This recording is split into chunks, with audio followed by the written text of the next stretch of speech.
siendo parte de este plan. Yo hago parte de ese plan. Amén. ¿Quiénes lo creen?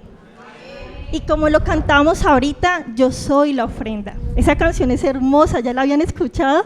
Es bellísima porque dice, aparte de decir que yo soy la ofrenda, dice, quebranta mi alabastro, quebranta mi corazón, quebranta mi vida, porque realmente antes de estar aquí y ser iglesia, somos iglesia también por fuera. Y hoy nuestra enseñanza va a ser muy centrado en eso, en cómo somos ofrenda también por fuera. Y resulta que su plan redentor no inicia en la cruz o en el nacimiento de Cristo, inicia mucho antes. ¿Inicia desde cuándo? Desde Génesis 3:15. Casi el primer minuto que entra el pecado por la desobediencia de Adán y Eva, Dios ¿qué dice? Y pondré enemistad entre ti y la mujer, le está hablando a la serpiente, entre tu simiente y la simiente de ella. ¿A quién se refiere? ¿A quién está apuntando este versículo? Cuando habla de la simiente de ella. Esta te herirá en la cabeza y tú le herirás en el calcañar. ¿A quién está hablando? A Cristo. A María teniendo en su vientre a Cristo. O sea, desde el primer minuto que el hombre peca, Dios no aplicó la ley del hielo, o Dios no dio su espalda, sino que de una habla de Cristo, que aquel día vendrá un vencedor herido. ¿Pero por qué herido? Porque la serpiente le herirá el calcañar, que es el tobillo, porque Jesús murió, pero no se quedó muerto. La muerte no lo pudo retener porque no tenía cómo retenerla. Él revivió, Él resucitó al tercer día. Y de eso es lo que vamos a hablar. Así que hoy nos vamos a centrar en Filipenses 2, del 1 al 11. Pero antes de ir a ese pasaje, yo quiero que vean su mesa, la mesa en la que están sentados. Vemos que hay dos paticas, ¿cierto? Si no estuviese esas dos paticas, ¿qué pasaría? No se sostendría, ¿cierto? Y yo quiero que se imaginen esta mesa, no solamente con su Biblia, con su cuaderno de notas, sino también con el pan y el vino. ¿Qué conmemoramos cuando tomamos el vino y comemos el pan? La muerte de Cristo, ¿cierto? Pero no se queda ahí, el evangelio no se quedó ahí. El evangelio completo habla de aquel que vino, volverá. Eso significa Maranata, aquel que vino y dijo que iba a venir, volverá. Y vamos a hablar sobre eso, sobre lo que está encima de la mesa, que es el partimiento del pan y el vino, que es la conmemoración del sacrificio de Cristo, pero la esperanza eterna que hay en Él porque volverá. Y teniendo eso en mente, ahora sí, leamos Filipenses 2, del 1 al 11. Me dicen amén cuando ya estemos ahí, por favor. Yo también estoy. Entonces vamos a leer. Por tanto, si hay alguna consolación en Cristo, si algún consuelo de amor, si alguna comunión del Espíritu, si algún afecto entrañable, si alguna misericordia, completad mi gozo. Esto lo está diciendo Pablo, estando ¿en dónde? En la cárcel. Entonces tú puedes decir, Pablo, ¿por qué está diciendo eso si está en la cárcel? Él no está haciendo iglesia. Pero él seguía siendo iglesia estando en la cárcel, mientras escribía todas estas cartas. Continuemos. Completad mi gozo, sintiendo lo mismo. Dígale a su compañero, sintiendo lo mismo. Esto Pablo le está hablando a la carta a Filipenses. Ellos estaban pasando por una división interna. Entonces teniendo el mismo sintiendo lo mismo, teniendo el mismo amor, unánimes. Esa es la primera patica de la mesa. Ser iglesia, somos unánimes. Entre más unidos estamos a Cristo, más unidos estamos en el cuerpo. Y ahí es donde involucramos las relaciones. Puede ser la relación en pareja, padre-hijo, relación laboral, relación de amistad. Todas las relaciones hacen parte de esto que estamos estudiando. Y continúa diciendo, nada hagáis teniendo el mismo amor, unánimes, sintiendo una misma cosa. ¿Por qué estamos tú y yo aquí? Porque amamos a Cristo. Estamos deseosos de conocerle más. Hay algo y alguien que nos une, que es mucho más fuerte que tú y yo, o que el ego que a veces quiere aflorar en nuestras vidas, que es Cristo mismo. Y continúa diciendo, antes bien, listo, nada hagáis por contienda o por vanagloria, antes bien con humildad, estimando cada uno a los demás como superiores a él mismo, no mirando cada uno por lo suyo propio, sino cada cual también por lo de los otros. Haya pues en vosotros este sentir que hubo también ¿en quién? En Cristo Jesús. Cristo en nosotros, la esperanza de gloria, el cual, siendo en forma de Dios, no estimó el ser igual a Dios como cosa que aferrarse. Versículo 7, sino que se despojó a sí mismo. Jesús se despojó a sí mismo. Iglesia, si Jesús se despojaba a sí mismo, ¿qué nos impide a nosotros despojarnos de nosotros mismos? Ya que su vida habita en mí. Ya no solamente es Dios entre nosotros o Dios sobre nosotros, es Dios en nosotros, Cristo en nosotros. Continuamos, tomando forma de siervo, hecho semejante a los hombres, y estando en la condición de hombre, se humilló a sí mismo, haciéndose obediente hasta la muerte y muerte de cruz. Vamos a leer hasta ese versículo, porque esta parte es crucial. Tú y yo estamos llamados dentro de su plan redentor a hacer esto mismo, a obedecer hasta la muerte y muerte de cruz. ¿Por qué Jesús lo hizo? Jesús lo hizo por obediencia al Padre en amor a nosotros. ¿Por qué Jesús lo hizo? Porque era necesario que Él nos modelara eso. Es posible, con Él es posible obedecerle. Y esa es la primera patica. Pueden poner ahí 1. Ser iglesia. ¿Cómo? Como Jesús lo hizo, obedeciéndole, conociendo sus principios y ponerlos en práctica, no haciéndole daño a los demás. ¿Qué dice Gálatas 2:20? A mí ese versículo me encanta, es uno de mis favoritos. Con Cristo estoy juntamente crucificado. Ya no vivo yo, mas Cristo vive en mí. Entonces, cuando decimos juntamente crucificado, es porque antes de tú y yo ir a la cruz, o antes de que Jesús decirnos que carguemos nuestra cruz, Él fue a la cruz, para que ahí sí juntamente con Él vayamos a la cruz. Pero ahí no se queda. ¿Quién resucitó? Cristo. Y ahí es la segunda parte de este versículo. Ya no vivo yo, mas Cristo vive en mí, porque Él es el único con la potestad, la autoridad, la santidad de que esa misma muerte no le retenga. Pero ese versículo no termina ahí, esa es solamente la parte A. ¿Cuál es la parte B? Y lo que ahora vivo en la carne, lo vivo en la fe del Hijo de Dios, el cual me amó y se entregó a sí mismo por mí. Amén. Entonces, esto es posible, iglesia, solamente porque Jesús lo hizo posible. Y como les decía ahora, entre más unidos estamos en la cabeza, en el rostro que es Jesús, más unidos estamos en el cuerpo. Hay reconciliación en nuestras relaciones, en el cuerpo de Cristo, porque ya la hubo en Cristo Jesús. Amén. Amén, ¿lo creemos? Gracias a que Jesús nos reconcilió con el Padre, tú y yo también como cuerpo, con nuestras relaciones podemos reconciliarnos. Llámese pareja, matrimonio, hijos, padres, amistades, hermanos en Cristo, es necesaria la reconciliación. Yo no iba a contar esto, pero creo que es necesario. Antes de yo venir acá, yo tenía algo pendiente, unas cuentas pendientes con una persona. Y yo sabía que antes de venir, yo soy la ofrenda. O sea, más que una enseñanza, es mi corazón la ofrenda a Él. Más que un diezmo, más que un conocimiento, más que el solo hablar, es ser coherentes con lo que estamos hablando.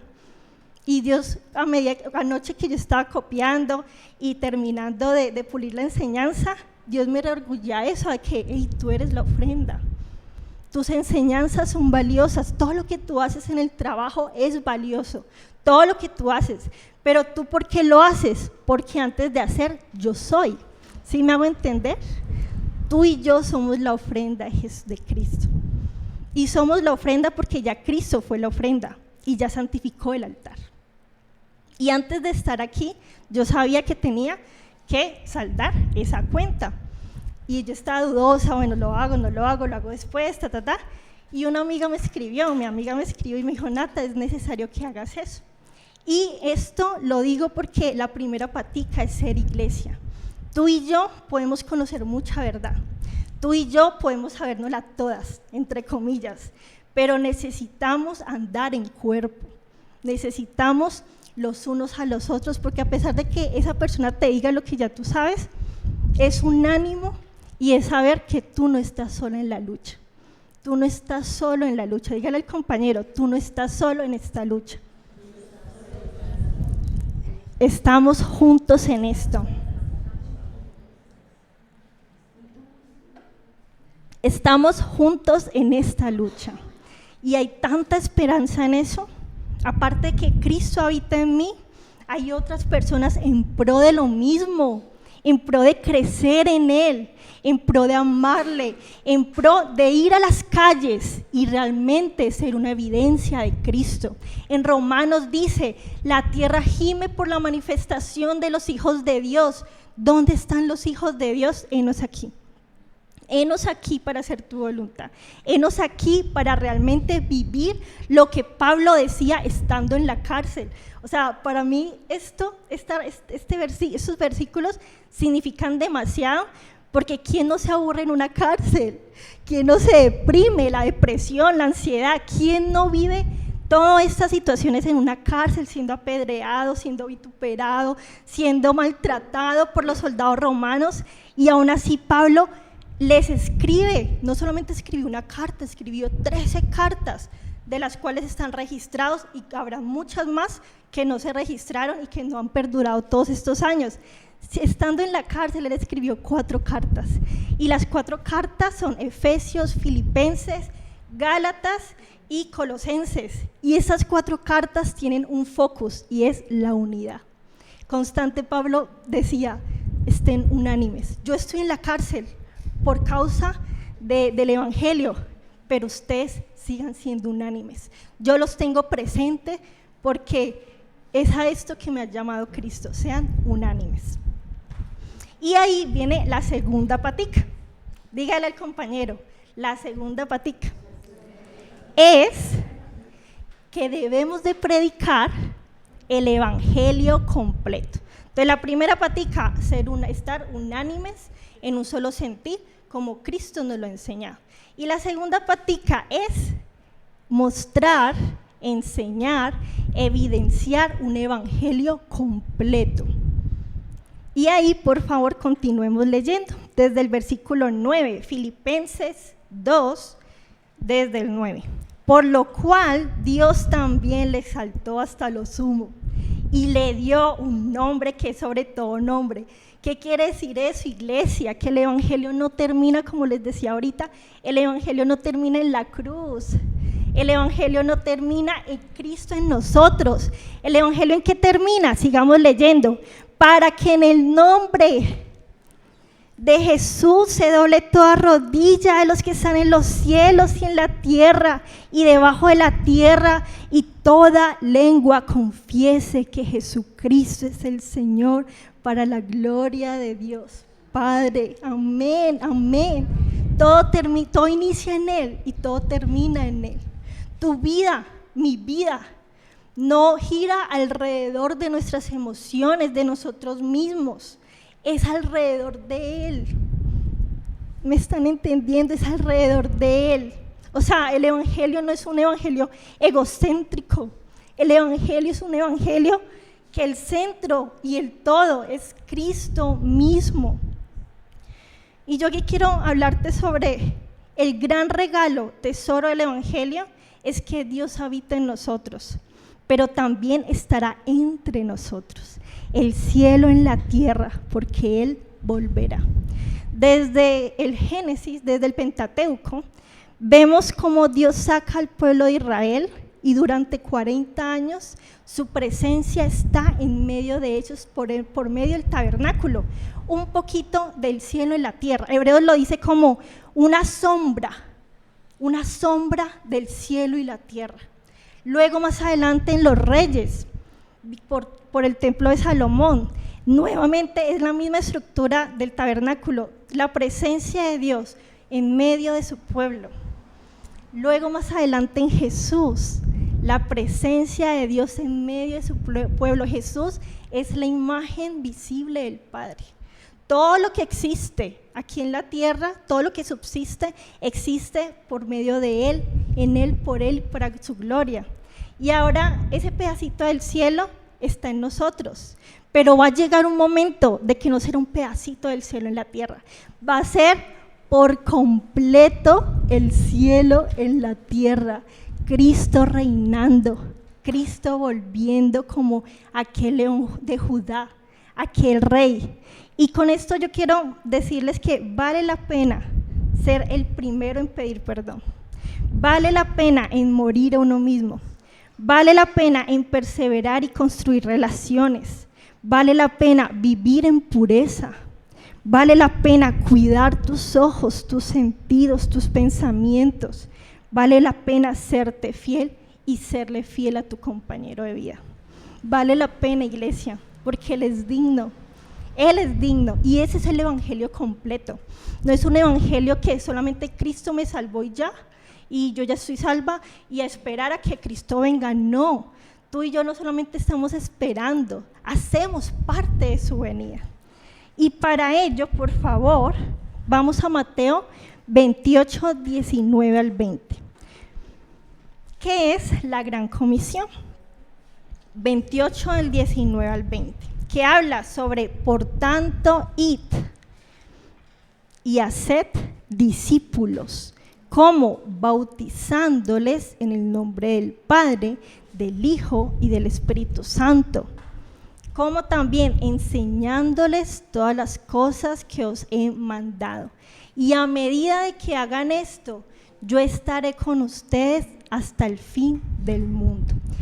El punto de esto, iglesia, es que tú y yo no solamente estamos esperando como de forma pasiva, no, debemos de hacerlo de forma activa. Cuando hablamos de perseverar en el evangelio, es una forma activa, una forma intencional, día con día, porque tú y yo hacemos parte de que Él venga. En Mateo 24, 14 habla, todas las naciones serán testimonio del fin, para que se pueda cumplir lo que leímos ahorita en Filipenses, para que toda lengua, pueblo y nación le adoren. En este momento, mientras que tú y yo estamos creciendo en Él, hay lugares no alcanzados por el evangelio que están deseosos y esperando una esperanza. Aquellas personas que vayan, y gracias a Dios hay muchos misioneros, muchas personas que van al campo a traducir la Biblia en estas lenguas maternas que aún no le adoran. ¡Qué privilegio!, ¿cierto? Y tú y yo podemos hacer parte orando por ellos. Si ustedes quieren me pueden escribir, Nata, háblame un poquito más de eso y yo les envío los datos, las personas en los lugares donde está, para estar constantemente orando por ellos, porque las misiones no solamente se hacen aquí en la ciudad local, en medio de nuestro trabajo. Claro que es demasiado valioso y lo que tú y yo hacemos es la Gran Comisión. Tú y yo somos misioneros, porque ¿qué es la Gran Comisión? Ese viene siendo continúa la misión que Jesucristo hizo aquí en la tierra. ¿Cuál es esa misión? Seguir enseñando sus principios. Y lo hacemos en el lugar de nuestro trabajo, en el lugar de nuestra casa. Yo escuchaba en estos días a un papá que le estaba limpiando la colita a su bebé, a su niño de 2 añitos. Y el niño le decía, papá, háblame un poquito más de cómo será cuando Cristo venga. Y mejor dicho, el papá aprovechó y le contó, mejor dicho, todo Apocalipsis. Y cuando habla sobre el tema de que todo sol no habrá luz, entonces el niño de 2, 3 años va diciendo, o 4 años, Va diciendo, claro, porque Jesús es el sol de justicia, por eso no habrá la luna y el sol, no irradia la luz, porque Jesús es toda la luz. Y el papá se quedó como, ¡ay, Dios mío, estoy haciendo las cosas bien! O sea, a veces uno piensa que cambiar pañales no es tan santo, o es algo del día a día, o hacer aseo es algo del día a día, pero todo eso, iglesia, tiene su propósito en Cristo, cuando somos intencionales en ello. Amén. Bueno, sigamos. Vamos, por favor, a Efesios 1, del 9 al 10.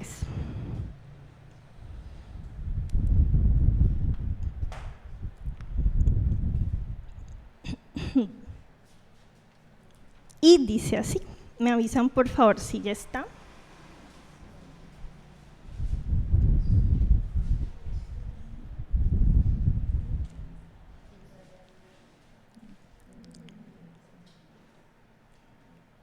Listo, y dice así, del 9 al 10, dándonos a conocer el misterio de su voluntad, según su beneplácito,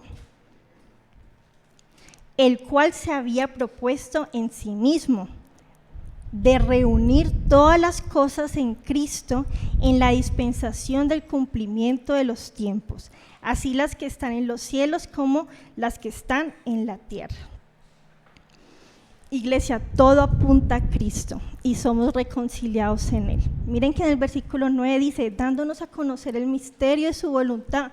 A veces nuestra oración puede ser, Dios, muéstrame cuál es tu plan para conmigo. Y no está mal esa oración, porque es un corazón deseoso de entender su plan para conmigo. Pero ¿y si en vez de orar, cuál es tu plan para conmigo? Es ¿cómo hago parte de tu plan? ¿Sí me entienden la diferencia? O sea, la primera oración habla de mí, para conmigo, pensando en que se centra en mí. Pero la segunda oración es ¿cómo puedo ser parte de tu agenda? ¿Cómo puedo ser parte de lo que ya tú estás haciendo a través de la historia? Porque Él ha sido tan providencial, su amor y su cuidado ha sido tan eterno desde la eternidad y lo seguirá haciendo hasta la eternidad. ¿Cómo tú y yo podemos involucrarnos en su plan? ¿Qué tal si más bien cambiamos un poquito esa oración y lo tornamos a que Él es el centro de? ¿Y cuál es su plan? Ahí habla sobre la reconciliación. Y ahí yo quiero preguntarte, ¿qué grietas hay en tu relación? Piensa en cualquier persona, puedes pensar en tu pareja, en tu compañero de trabajo, piensa en cualquier persona. ¿Cómo están las grietas en esta relación? Porque cuando la presión aumente, podríamos morir en el campo de batalla. Y ahí muy clarito en Efesios 1 dice que Jesús vino a reconciliar todo. Y lo continúa diciendo en Primera de Tesalonicenses 5:23.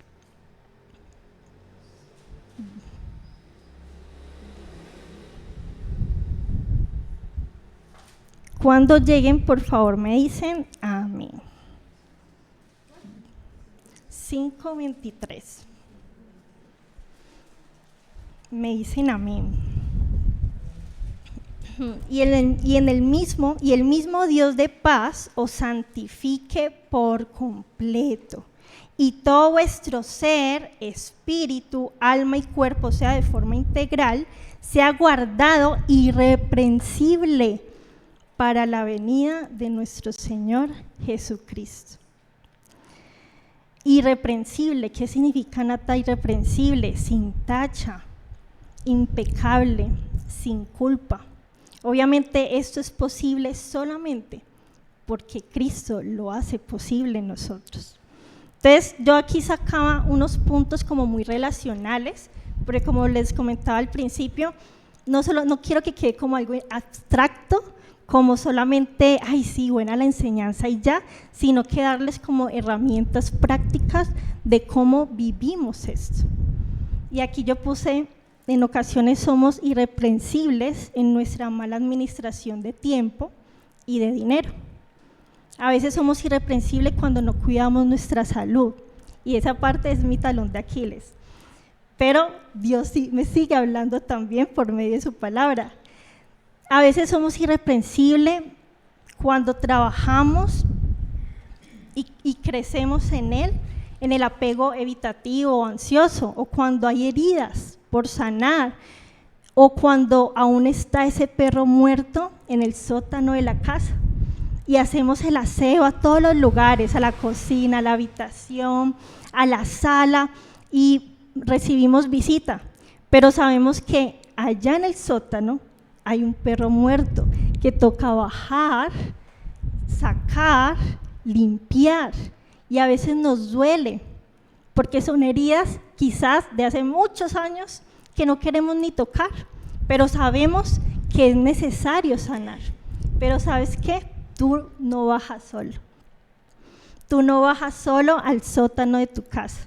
Hay alguien que baja contigo cogiéndote de la mano y decir, hija mía, hijo mío, haz tú esto, yo hago lo otro. O sea, entre ambos. Y ese es Jesús. Tú y yo no estamos solo lidiando con esas heridas. Hay alguien que está más interesado en sanar esas heridas que nosotros mismos, y ese es Jesús. Solo nosotros tenemos que permitir lo que hace.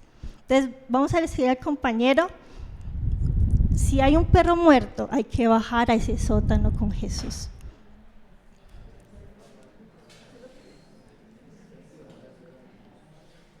Amén. A veces hacemos las cosas también en aras de que nos amen, o en aras de encajar, o en aras desde la herida. Pero Dios nos llama a hacer las cosas desde el amor, como Jesús lo hizo. Todo eso hace parte de ser irreprensible, sin tacha, impecable, sin culpa. Porque aquel que volverá por una esposa blanca, sin tacha. Volverá por una esposa que ama su presencia. Volverá por una esposa que mientras que lo esperamos, nuestra respuesta sea adorarle. Y no solamente le adoramos con canciones bonitas, le adoramos con nuestras decisiones, le adoramos siendo intencionales en nuestra intimidad con Dios. Y con esto quiero terminar. ¿Qué tenemos que hacer mientras que Él vuelve? Primero, fabricar aceite en la intimidad. ¿Se acuerdan de las 10 vírgenes? Ok, el aceite se cultiva. Y para tú cultivar algo, necesita tiempo, necesitas regarlo, crear una cultura de adoración, de oración, de leer su palabra, de intercesión. ¿Qué necesitamos también? Multiplicar lo que tenemos a nuestro alcance. ¿Se acuerda la parábola de los 10 talentos? ¿Qué tenemos en nuestras manos? Pues yo, la enseñanza, soy profe. Cuando le doy clases a mis niños y aprovecho cualquier oportunidad para hablarles de Cristo. Y no solamente hablarles, evidenciarles. ¿Tú qué haces? ¿Estás en la casa? ¿Ok? Haciendo tu aseo, criando a tus hijos. En el trabajo, ok, eres contadora o contador, sé buen administrador y no maquilles los informes. O sea, todo esto es lo que ya hacemos parte de la Gran Comisión. La Gran Comisión, como lo decíamos, abarca todas las 7 esferas de la sociedad. La economía, el gobierno, la educación, la familia, los medios de comunicación, entretenimiento, todas las esferas de la sociedad fueron creadas en Él, por Él y para Él, porque serán reconciliadas en Él. Crecer en justicia y misericordia. ¿Qué tenemos que hacer mientras que Él vuelva?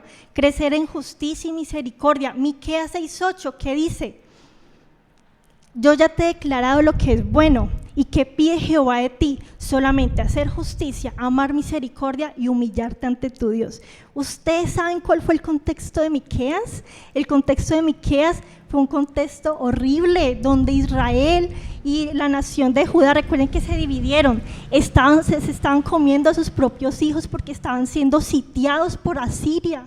O sea, Eso fue horrible, se estaban comiendo sus propios hijos, y los que no se comían sus propios hijos se lo entregaban al dios Moloch. ¿Quién era un dios Moloch? Era un yeso, era una estatua grandotota donde la boca estaba abierta, le ponían a sus bebés y el bebé caía al horno de fuego. Estaban también adorando a la diosa Cera.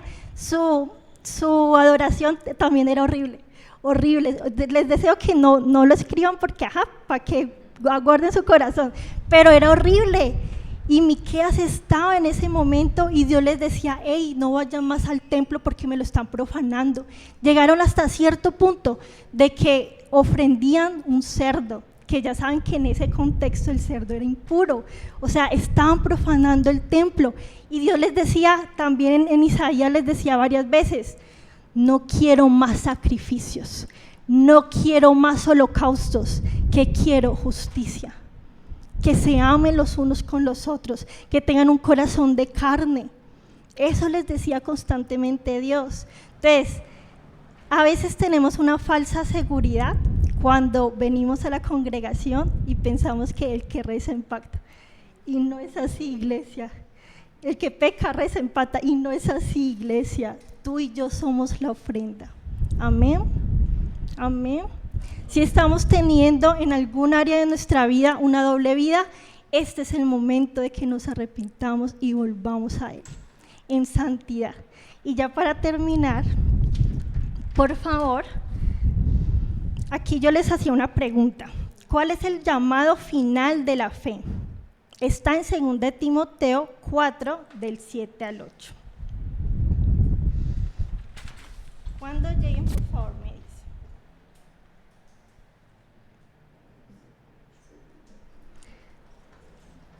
Del 7 al 8. 2 Timoteo 4, del 7 al 8. Este versículo me encanta.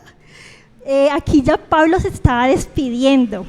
Ya la carta a Timoteo era de las últimas que escribía, y aquí Pablo prácticamente ya sabía que estaba muy próximo a su fin.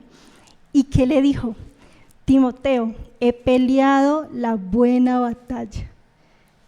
Voy a esperar a que lleguen porque es importante que tú y yo, iglesia, al final podamos decir estas palabras. ¿Listo? ¿Están ahí? Por favor, leámoslo todos juntos, no importa si son versiones diferentes, entendamos cada uno lo que estamos leyendo. 1, 2, 3.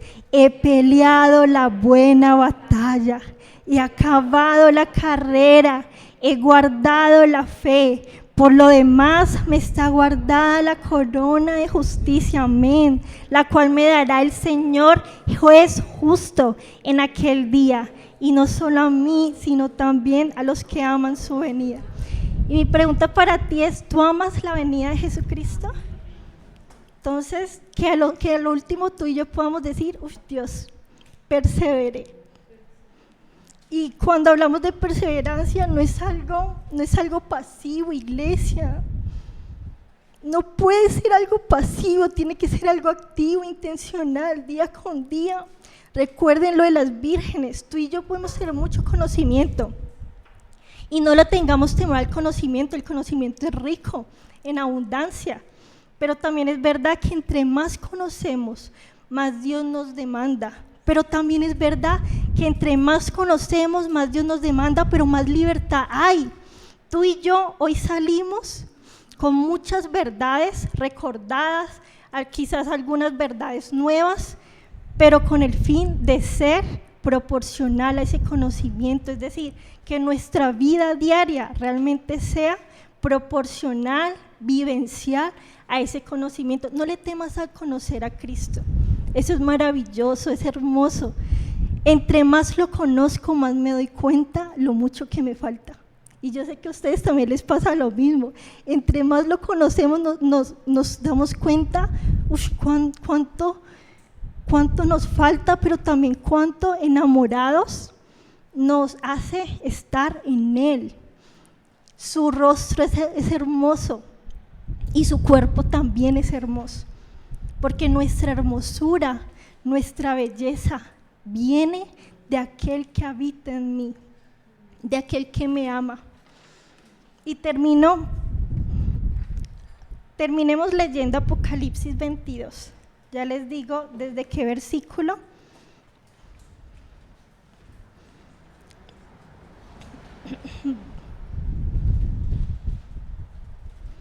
Desde el versículo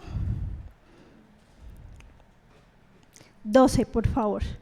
El Apocalipsis 22 es el último capítulo de la Biblia y con esto termino. Apocalipsis, el corazón de Apocalipsis es la adoración, iglesia. Apocalipsis tiene 4 escenarios, 4 escenas. Cada escena termina en adoración. A veces pensamos en Apocalipsis y la verdad a veces reina el temor. A veces reina lo que nos mostró Hollywood, los zombies, o sea, no, todo un caos. O nos imaginamos el dragón peleando con la mujer embarazada, con la mujer que tiene en sus brazos a un bebé. Pero que hoy también esa vista o ese panorama que tenemos de Apocalipsis cambie un poquito con algo glorioso, porque es la historia de que nuestro amado va a volver. Amén. ¿Y cuántos se emocionan al pensar eso? Amén. ¡Qué felicidad! O sea, nuestro amado va a volver. Y terminemos de leer desde el versículo 2. Hasta el 20. 1, 2, 3. He aquí, yo vengo pronto, y mi galardón conmigo, para recompensar a cada uno según sea su obra. El principio y el fin, el primero y el último. Bienaventurados los que lavan sus ropas para tener derecho al árbol. Amén. Mas los perros estarán afuera, y los hechiceros, los fornicarios, los homicidas, los idólatras y todo aquel que ama y hace mentira. Yo, Jesús, he enviado mi ángel para daros testimonio de estas cosas en las iglesias. Yo soy la raíz de David, la estrella resplandeciente de la mañana. Y el espíritu y la esposa dicen, ven. Y el que oye diga, ven. Y el que tiene sed, venga. Y el que quiera, tome el agua de la vida gratuitamente. Yo testifico a todo aquel que oye las palabras de la profecía de este libro. Si alguno añadiera estas cosas, Dios traerá sobre él las plagas que están escritas en este libro. Y si alguno quitare las palabras del libro de estas profecías, Dios quitará su parte del libro de la vida y de la sana ciudad y de las cosas que están escritas en este libro. El que da testimonio de estas cosas dice, ciertamente vengo en breve. Amén. Sí, ven, Señor Jesús. La gracia de nuestro Señor Jesucristo sea con todos vosotros. Amén. Maranata. Todo inicia, amén, todo inicia en Él y termina en Él con su amada iglesia. ¿Y quiénes somos la iglesia? Amén. ¿Qué les parece si terminamos este tiempo, 3 minuticos, tú compartiendo con la persona que tienes al lado, con qué te quedas hoy? ¿Con qué te quedas hoy? ¿Cuál fue la enseñanza o algo que te marcó o algo práctico? Y oramos unos por otros, como lo hacían en Hechos. Y es una práctica necesaria en cada reunión, orar unos por otros. Amén.